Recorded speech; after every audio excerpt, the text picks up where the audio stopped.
Hello, everyone, and welcome back to Cracked Screen Productions. I am, of course, Crazy Dave. Miss Jessie. And we just got finished watching the Royal Rumble that just passed this Saturday. It is Monday at 2:55 p.m. Eastern Standard Time as we have completed this. This is not a live video. This is a pre-recorded VOD. So thank you guys very much for tuning in and for watching. To start off, I was very surprised that they started off with the men's rumble. Yeah. I was very surprised to see that they started off with that because that's usually if there's a title match, then that's main event usually. But otherwise, the men's rumble is usually main event. So I was very surprised to see that they started off with the men's Royal Rumble. Sheamus versus Gunther to start. That was so fixed, and you know it. They've been having a feud with each other for ongoing for some time. So that was quite obviously a fix. I had issue with them too starting. Not that they're not talented enough to go the distance, as we later find out, but. Sheamus and Gunther to start. I didn't like how close they were, given the fact that they're feuding currently or were feuding recently. The other thing that I want to just stop and take a minute for, is you and I both had this thought, was why is the Royal Rumble ramp always 10 miles long? They should make it like shorter so that they don't have to spend their energy running to the ramp. You get 90 seconds in between each person who comes out, and they spend 30 of those seconds walking to the ring. So make it shorter, so they're not wasting their time and energy. I agree. I don't feel that the ramp needs to be that long. I agree for a Royal Rumble, longer ramp. Okay, get it, but it fully looped. It doesn't need to be that long. No. I personally felt that the New Day came out too close together. Yeah, and also with... I think there was, one person in between Kofi and Xavier Woods, maybe two. Yeah. So New Day was definitely too close together. What did you think about Brock's entry spot, mid-pack? I think he was exactly number 15. Yeah. It was quick. This match was quick. He just got in. He did see some spears and I think an F5 and then whoop. German suplexes is what you're thinking of. Oh, okay. Yeah. I felt that that was a good spot for Brock to come in. Right after, right in that mid pack number 15-ish. He only got one elimination. And again, like you were stating, he did his Brock Lesnar thing. I felt that Bobby Lashley came out too soon after Brock, and Brock's out in only 3 minutes. I felt they could have done more there. I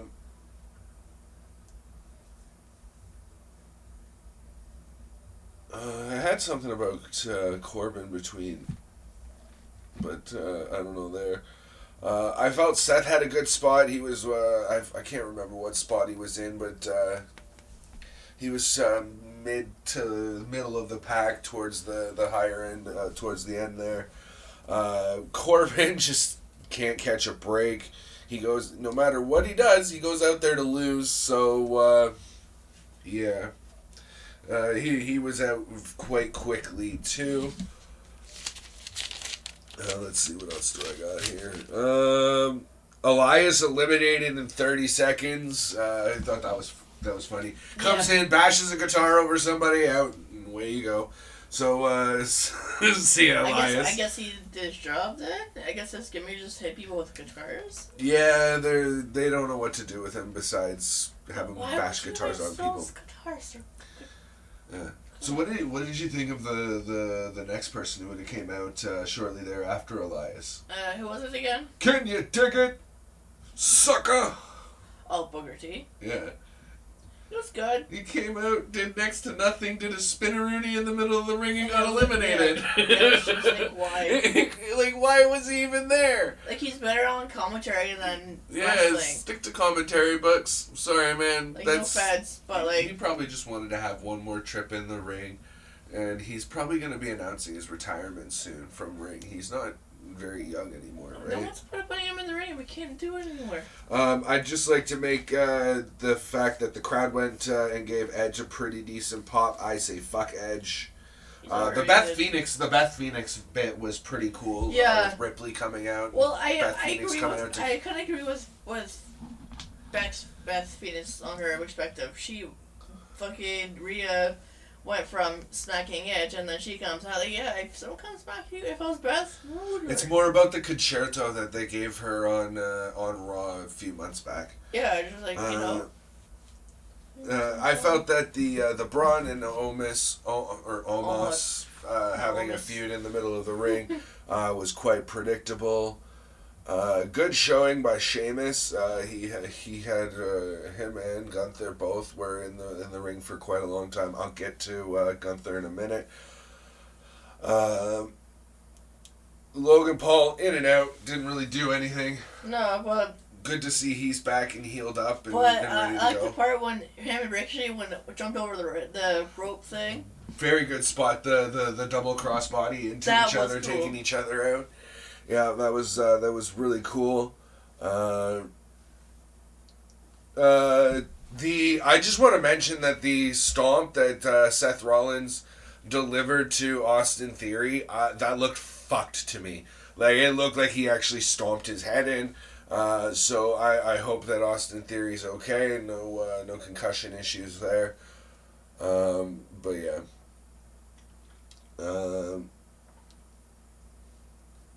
Well, it came down to number 1 and number 30 at the end of it all, and to nobody's surprise, Cody won. Nobody's surprised. No. So kudos to Cody, but the real hero here is Gunther entering at number 1 and going 1 hour, 11 minutes, and 25 seconds in this match. Man, can that dude hang. Yeah, well, for his size, yeah. The longest match I ever had was 10 or 15 minutes, and yeah, I couldn't imagine doing a Royal Rumble match for an hour and 11 minutes. That's crazy. But yeah, so that's the men's Rumble in a nutshell. Very good. I felt that was very good. One of the better Rumbles. They didn't really rely on cameos and returns. There was a couple of them, but it wasn't too bad. What did you give it out of 10, honey? Ow. Probably say like a 6 or 7. 6 or 7? Which one? Probably The men's Rumble only. I probably say like a 6. 6? Alright.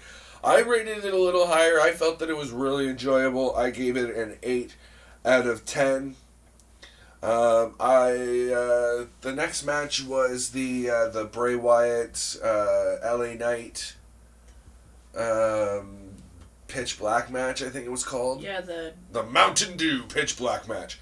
So that was basically a glow in the dark match. It was really cool. I wish they'd cleaned up more of the glowy stuff for like the matches that came later. Yeah.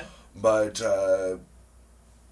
it was basically a Bray squash match, and it was kind of meh. I mean, it was trippy and really cool looking with the glow in the dark stuff and Bray's like face paint and whatnot on his arms. Like and the eye contact too. The eye contact, yeah, that was really cool and really well done. But yeah, I said that match was overall like it was very visually pleasing, but wasn't much of a match. So I said that was a big meh and a 6 out of 10. What about you? I kind of agree. Yeah, 6 out of 10. I think the guy with Uncle Howdy, I think it was. I think he botched when he dropped off that ledge. Yeah. Slightly. It looked like he might have missed his spot by a lot, but who knows? Alright, I'm not gonna lie, I skipped over the next match. We didn't watch it. It was Bianca Belair versus Alexa Bliss. I watched a part of it to know who won, and then anything at the end of the match. So I'm interested to see what they're going to be doing with Alexa Bliss moving forward. They're kind of bringing back this whole creepy Lily playground spooky vibe that she was doing before Bray left, getting her kind of involved in that. So I'm interested to see what's going on with that. But yeah, so to nobody's surprise, Bianca is victorious over Alexa Bliss, retaining her title to fight another day. All right. So after that was the Women's Rumble, wasn't it? Yeah, I think so. Okay, so I'm gonna rush through this. I was very happy to see that they didn't try and pad the roster with a bunch of NXT girls or women.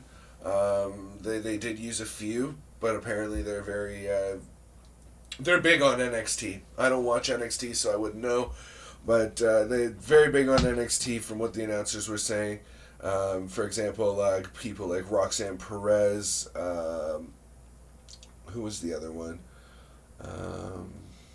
Tegan Knox? No, she's not. Well, she's formerly NXT, but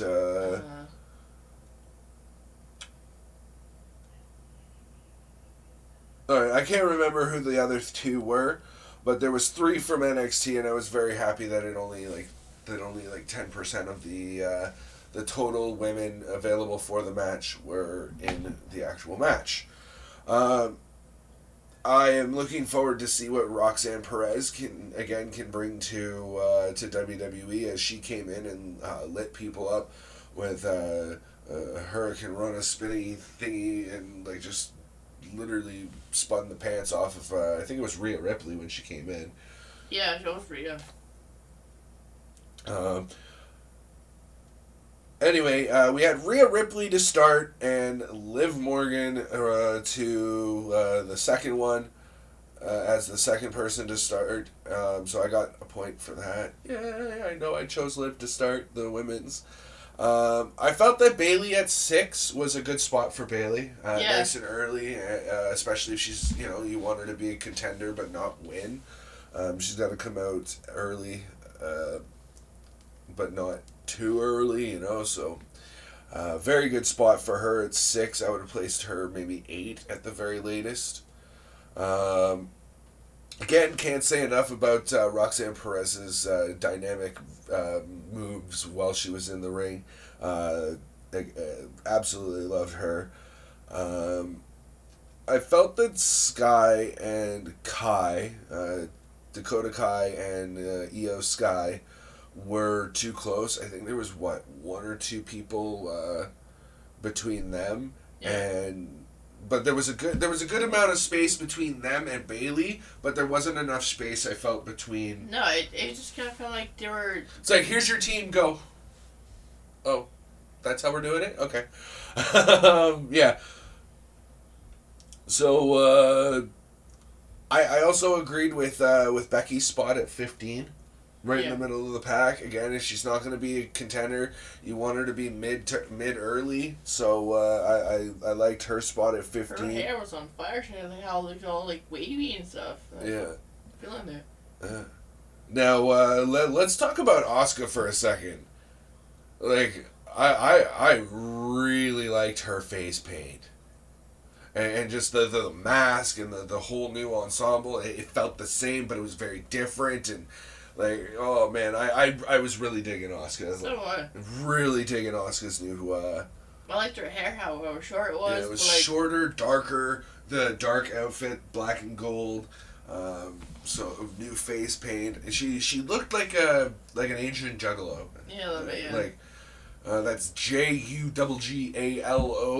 Just to clarify. So you can find out what the difference is between that and the other thing. So yeah, Asuka was really, really cool. I didn't like the fact that she came out with that mist thing again. Yeah, that's a. Well, it came out blue this time instead of green. Yeah, so they changed the color of her mist, which is cool. Yeah, moving on. Piper got her name back. She's not that stupid dewdrop name anymore. Yay! Yay, Piper Niven! You got your name back. It took a year and a half, but much better at Piper Niven. Much more appealing, because it's an actual name versus a drop of water that appears on grass on a warm summer morning. That was just dumb. But yeah, Piper's got her name back. And hi, Chelsea. Bye, Chelsea. Everybody was looking forward to Chelsea Green being in the match. And the whole internet called it. And she was in the ring and she was out of the ring. But hi, Chelsea. Bye, Chelsea. She kind of looks like one of those, like, Slinkies. She's a nice little... Yeah, Chelsea Green's a slinky. I get it. That did set, according to the announcers at ringside, set a new record for fastest elimination in the Royal Rumble at 5 seconds. There was a few references that I thought was funny. Michael Cole saying his last game that he played was Space Invaders. He's dating himself a little bit there. Or he keep calling the Banger Bros or whatever. Yeah, the announcers were spot on for the Royal Rumble. Just let me say that. I don't often praise the announce team, but Corey Graves, Michael Cole, and Pat McAfee, I would take them every single show. They were absolutely dynamic. Loved it. I love the fact that Zelina Vega came out as Jury from Street Fighter. Yes, I got the name wrong initially, but really good show there. I was told that this person didn't do anything in the elimination or not the elimination chamber, but the Royal Rumble, and she actually had an elimination of Bayley, no less. Michelle McCool eliminating Bayley, lasting, about 15, 20 minutes or so, and then getting eliminated herself. Nia Jax's last good finish with her, though, having everybody gang up on her and throw her out. Oh, yeah, like how big she is, and then... Compared to everybody else, right? You know, maybe fit, but... I felt that it had a good finish with Rhea Ripley winning over Asuka. Missed Liv. Rhea takes out Asuka. Liv kind of comes back, but with the inability to see, she can't mount much offense, and Rhea Ripley takes her out. But yeah. So what do you give that match? That one probably like a 8. Oh, you enjoyed the women's match more? Yeah. It was actually more entertaining than the men's. Right. Come on. I enjoyed it less than the men's. It was I gave that a 6 out of 10. It wasn't as dynamic as the men's. The finish was really, really good. I'd probably give it a little more, thinking on it now, having a minute to stew on it. Probably like a 6.5, 7 out of 10. So I'm gonna stick with the 6.5 out of 10 on that one. So now we move on to the main event. The ring announcer was a little bit extra for Roman. The world's heavyweight undisputed bulk champion of the world. And Paul Heyman's just sitting there looking at it you trying to be me? When I introduced Brock, they hit all the marks. Very well announced for Roman. Again, I don't often praise the ring announcers or the announce team. So she's probably done it better than Paul Heyman did for Brock.